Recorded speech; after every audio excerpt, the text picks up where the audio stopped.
I kept the deed to 11 rental properties in my own name for 32 years, and I never told my daughter a single word about it. That decision turned out to be the smartest thing I ever did, because exactly 9 days after her wedding, my new son-in-law walked into my machine shop with a folder of papers and a man in a gray suit who never once looked me in the eye. What they wanted, and what I found out 3 days later, changed everything between us forever. But they made one mistake nobody warned them about. They assumed a man who wears the same flannel jacket every winter for a decade must be broke. If you've ever had someone in your own family decide you were too old and too slow to notice what they were doing, tell me what state you're watching from down in the comments. And stick with me to the end, because you will not believe how this one lands. My name is Walter Grady. I'm 68 years old, a retired machinist, and for the better part of 4 decades, I've run a small metal fabrication shop on the edge of Youngstown, Ohio. Most folks who know me only see the shop grease under my nails, a thermos of black coffee, the same pickup truck I bought used in 2004. What they don't see is the folder in my fireproof safe at home, the one with the deeds to 11 small rental houses scattered across 3 counties, quietly paid off one by one over 30 years. Bought with money my late wife Dorothy and I saved dollar by dollar from a modest side business, flipping old appliances back when we were young and had nothing else. Dorothy passed 6 years ago. Before she died, she made me promise one thing: don't let money change who you are.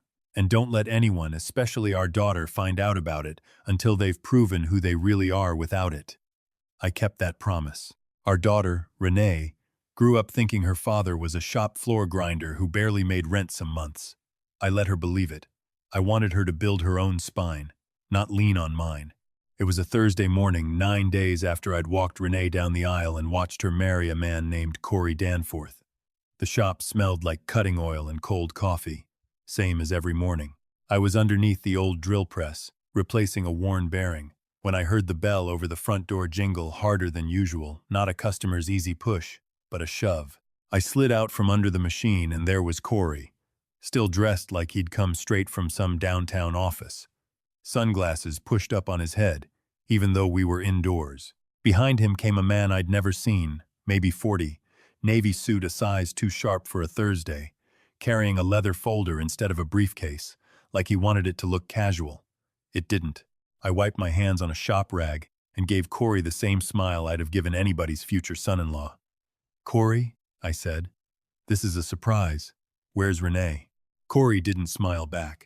He nodded once at the man beside him, and that man stepped forward without offering a hand. He set the leather folder on my workbench, right next to a half-disassembled carburetor, and opened it like he was doing me a favor. "Mr. Grady," he said, "my name is Preston Cale. I represent a private holding group that has recently acquired the mortgage note on this property, along with several others registered under your name in Mahoning and Trumbull counties." I frowned. "I don't have a mortgage. This shop's been paid off since 2011, and those rental houses, nobody knows about those but me." Preston Cale gave me a look like I was a child who'd said something cute and wrong. "Sir, our records show otherwise. We have documentation showing a refinance was executed 8 weeks ago against 6 of your properties, along with a reverse structuring agreement on this commercial space. Payments are 90 days delinquent. You have until Monday at 9 a.m. to vacate this building, or the county sheriff will be asked to remove you for trespassing." The words landed strange, like static in my ears. 90 days delinquent. Vacate. I hadn't refinanced a single thing in 15 years. I looked at Corey. He was studying a crack in my shop's concrete floor like it was the most interesting thing in Ohio. "Corey," I said, low, "what is this?" He finally looked up, and there wasn't a shred of surprise on his face, the kind of calm you only get from a man who already knows exactly how a conversation is going to go because he wrote the script. "Walter," he said, "I didn't want it to come to this. But we've been worried about you for a while. Renee and I both have. Worried about me." I felt the floor tilt a half-inch under my boots. I reached for the papers in that folder and started scanning. Refinance agreements, a power of attorney form, and at the bottom of the last page, my own signature, Walter James Grady, in the exact slant I've used since 1974, except I had never signed it. Not one letter of it. I've spent 40 years reading blueprints and tolerances down to a thousandth of an inch. I know my own hand the way I know the sound of a bearing that's about to fail. This signature was close, too close, actually. Real signatures wobble a little from fatigue, from the angle of your wrist that day. This one was too even, too patient, like somebody had traced it slow with a steady hand and plenty of time. Somebody who'd studied my checks, my tax forms, my old invoices, somebody who had access to every drawer in my house. There was only one person who fit that description, and he'd married my daughter 9 days ago. Preston Cale tapped his watch. I'd recommend you start making arrangements, Mr. Grady. My card is on the folder. Direct all further communication to my office. Do not attempt to contact my clients. He said, clients? Plural, like Corey wasn't standing 3 feet away. Like Corey had hired him to handle his own father-in-law the way you'd hire an exterminator. Corey turned and walked out without another word. Preston Cale followed. The bell over the door jingled again, softer this time, like even the shop knew something ugly had just happened in it. I stood alone in my shop for a long moment, the drill press still humming behind me, half fixed. My own son-in-law, 9 days into a marriage, had forged a federal document and tried to seize my life's work with a stranger in a suit. He thought I was a broke old machinist who'd fold the second somebody official-looking told me to. He had no idea what was sitting in a fireproof safe 40 minutes from here. I folded the papers back into the folder, walked to the back office, locked the shop door, and picked up my phone. I had a call to make. I drove home in a fog of controlled fury, the kind you learn to sit with after 40 years of machine work. You don't panic when a part fails. You isolate the cause. I parked in my driveway, walked into my quiet house, and sat down at the kitchen table where Dorothy and I used to do the books by hand. I spread the documents out flat and studied them the way I'd study a warped part under a loupe. The signature was a masterpiece of forgery, but a signature alone doesn't seal a transaction. It needs a notary, a witness, a date. I found the notary seal at the bottom corner, embossed lightly into the paper, and next to it, a date, April the 11th.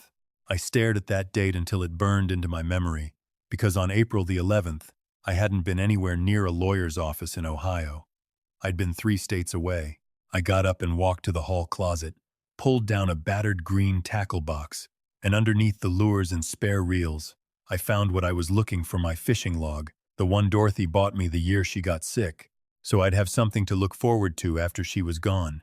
Every April since her passing, I drive up to a cabin on Lake Erie's Canadian side with 2 old shop buddies, Ray and Novak, and we fish for walleye for 5 straight days with no cell signal at all.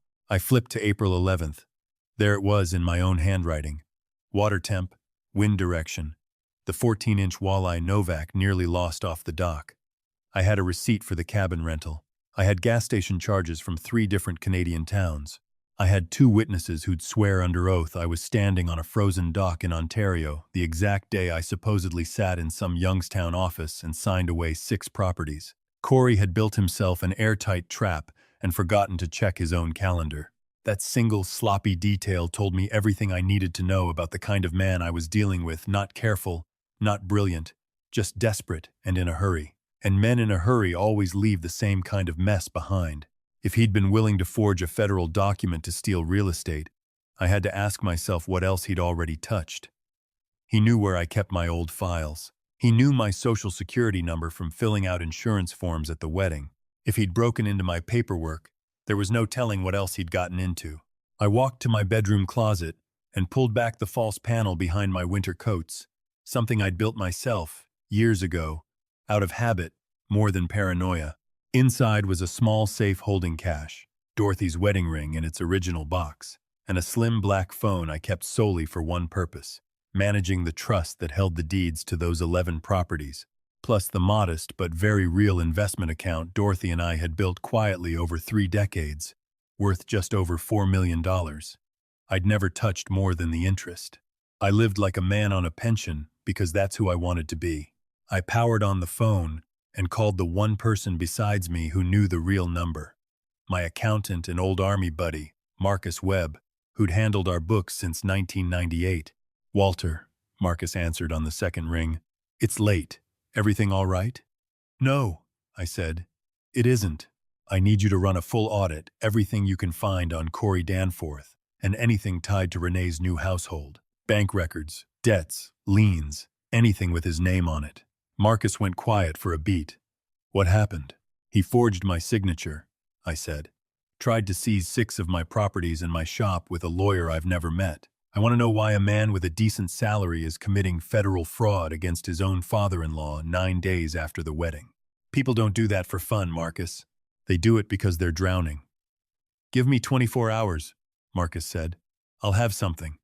Do it quiet, I said. I don't want him spooked. I want him comfortable. I want him to think he's already won. The next morning, before the sun was fully up, I drove out to the small ranch house Corey and Renee had bought right after the wedding, a house I now understood they very likely couldn't actually afford. I'd told myself I was there to drop off a box of Dorothy's old canning jars Renee had asked for weeks earlier, back before any of this started. Really, I was there for something else. Renee answered the door in her robe, surprised to see me. Dad, it's 7 in the morning. I know, sweetheart, I said, letting my voice go a little rough, a little tired, the voice of a man who'd had a bad night. I just wanted to drop these off. I couldn't sleep. She let me in without much thought, distracted, already checking her phone. Corey wasn't up yet. While Renee went to put the kettle on, I set the box down near the couch, and in the 2 seconds her back was turned, I reached into my jacket pocket and pressed a small adhesive listening device up under the edge of the coffee table, a tool I'd bought years back for tracking down noise problems in industrial equipment, repurposed now for something far more personal. I did the same thing a few minutes later near the small home office off the garage, tucking a second one behind a shelf of Corey's business folders, while Renee poured tea in the kitchen, humming to herself. No idea her father had just wired her own living room. I drove home with my hands steady on the wheel, the frail, sleepless old man act dropping the instant I pulled out of their driveway. That evening, Marcus called back, and what he'd found stopped me cold. Corey wasn't the mid-level logistics manager he claimed to be at all. His actual job title barely covered his car payment. The real trouble was Renee, or rather, an account she didn't fully know Corey had opened in both their names, tied to online sports betting apps, 6 figures deep in losses over 18 months. Corey had covered the early losses quietly using credit cards, then a personal loan, then, when the banks stopped saying yes, a private lender operating out of Cleveland who didn't send polite letters when payments were missed. Marcus found records of 2 final notice texts already sent to Corey's phone from an unlisted number, threatening to escalate collection to his workplace and his new wife's family. That was the piece that made my stomach turn cold. It wasn't greed driving this. It was fear. My son-in-law was being squeezed by people who don't file lawsuits, and his solution had been to quietly liquidate his new father-in-law's entire life to buy himself out of it. That night I sat in my recliner with a pair of old headphones plugged into the receiver, listening to the feed from their living room. For a long while there was nothing but the hum of a television. Then I heard Corey's voice, tight and fast. We got the paperwork moving. Cale says the property's clear escrow by Friday if the old man doesn't fight it. Renee's voice, confused. Fight what? Dad doesn't even own anything, Corey. What are you talking about? A long pause. Then Corey, quieter. There's some stuff about your dad's finances you don't fully know yet. What stuff? It doesn't matter right now. I need you to trust me. This is the only way we get out from under what I owe. Renee's voice cracked. Oh, who? Corey, you're scaring me. And then Corey said something that made my hands go still around the headphones. If I don't have $500,000 by the end of the month, they said they'll come to the house. Both of us. I didn't have a choice, Renee. I used your dad's name because he's got property nobody's watching. He won't even notice until it's already sold. I sat in the dark a long time after that, coffee gone cold in my hand, absorbing the fact that my daughter had married into a nightmare she didn't even fully understand yet, and that her own husband had decided the fastest way out was to bury her father instead of telling her the truth. 2 nights later, the recording caught something worse. Corey, drink in hand, voice low and hollow, told Renee about a second plan in case the property sale didn't move fast enough, an insurance policy he'd apparently already looked into taking out, quietly, using paperwork he claimed I'd signed, giving him authority to manage my affairs, on the theory that an elderly man living alone with a stressful shop business was an easy policy to write. Renee, to her credit, exploded at him that night, screaming that she would never let anyone touch her father, that he needed to fix this the right way, or she was leaving. It was the one moment in the whole recording that gave me any hope at all for my daughter. But Corey, cornered, only got colder. "It's already in motion," he told her. "There's no clean way out of this anymore." I turned off the recorder that night with my hands shaking, not from fear, but from the specific, focused fury of a man who now understood exactly what kind of danger his daughter was actually in, not from me losing my properties, but from a husband who was one bad week away from doing something far worse to keep himself afloat. I called Marcus at midnight. "I want you to do something for me," I said. "I want you to quietly buy out whatever debt you can find tied to that Cleveland lender. Legally, cleanly, through the trust. I want to own the paper before Corey does anything more desperate than he already has." Marcus was quiet for a second. "You want to become his creditor?" "I want the leverage," I said. "The second I own that debt, he's not answering to some faceless collector anymore. He's answering to me." By the next evening, Marcus had it done, the debt legally reassigned through one of the trust's holding entities, completely invisible to Corey, who believed his Cleveland problem had simply, mysteriously, gone quiet. Monday morning arrived clear and cold. Preston Cale's deadline. I stood in my kitchen in the same worn flannel jacket I always wore, watching through the window as a black sedan pulled up outside my shop, Corey and Cale stepping out together, both dressed like men who expected to walk into an empty building and hand a defeated old man a box to pack his things into. What they didn't expect was Marcus Webb standing just inside the door beside me, along with 2 investigators from the county prosecutor's financial crimes unit that Marcus had quietly looped. In the moment the forged notary seal was confirmed, Corey pushed through the shop door first, already talking. "Walter, we don't need this to be difficult. Just sign the release." And he stopped mid-sentence when he saw the 2 investigators standing calm and silent near my workbench, badges clipped plainly to their belts. Cale froze half a step behind him, his confident stride evaporating instantly.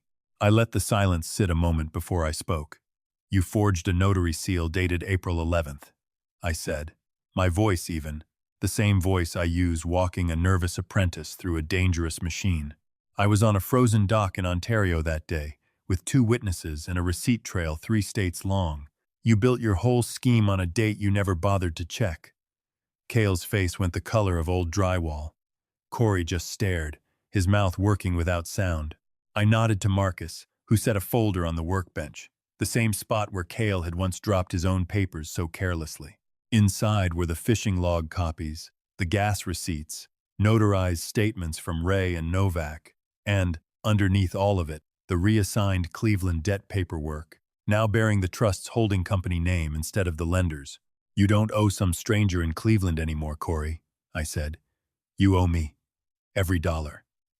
And unlike them, I don't send warning texts. I go straight to seizure." One of the investigators stepped forward and began explaining, in flat procedural language, exactly what forging a notarized power of attorney and attempting to fraudulently transfer real property meant under Ohio law, the kind of sentence that doesn't get negotiated down easily when there's a documented pattern, and a paper trail this clean. Cale, to his credit, folded almost instantly, offering full cooperation in exchange for leniency, throwing every text message and email he had straight at Corey to save his own license. Corey turned to me, all the polish gone, his voice cracking in a way I never heard from him at the wedding. "Walter, please." I panicked. I was scared. I didn't know what else to do. I never meant for it to go this far. I looked at him the way I'd look at a part that had failed from stress. It was never designed to handle. "You didn't panic," I said. "You calculated. You decided the easiest fix for your debt was my life's work and my daughter's trust, in that order. That's not fear, son. That's a choice." I told him plainly what would happen next. The debt stood, the fraud charges stood, and it would be up to a judge, not me, to decide how much of his future he'd spend paying for both. The investigators led him and Cale out to a car that wasn't nearly as nice as the one they'd arrived in. Renee found out everything that same afternoon, and it broke her in a way I hadn't fully prepared for. Not grief for Corey exactly, but grief for the year she'd spent not knowing the man she married, and shame that she hadn't seen what was happening under her own roof. I didn't lecture her.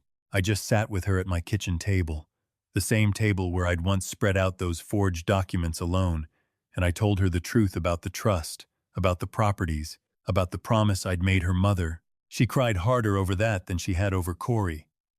"You could have told me," she said. "I could have," I said, "but I needed to know you'd stand on your own 2 feet before you ever learned you didn't have to." Renee filed for an annulment within the month.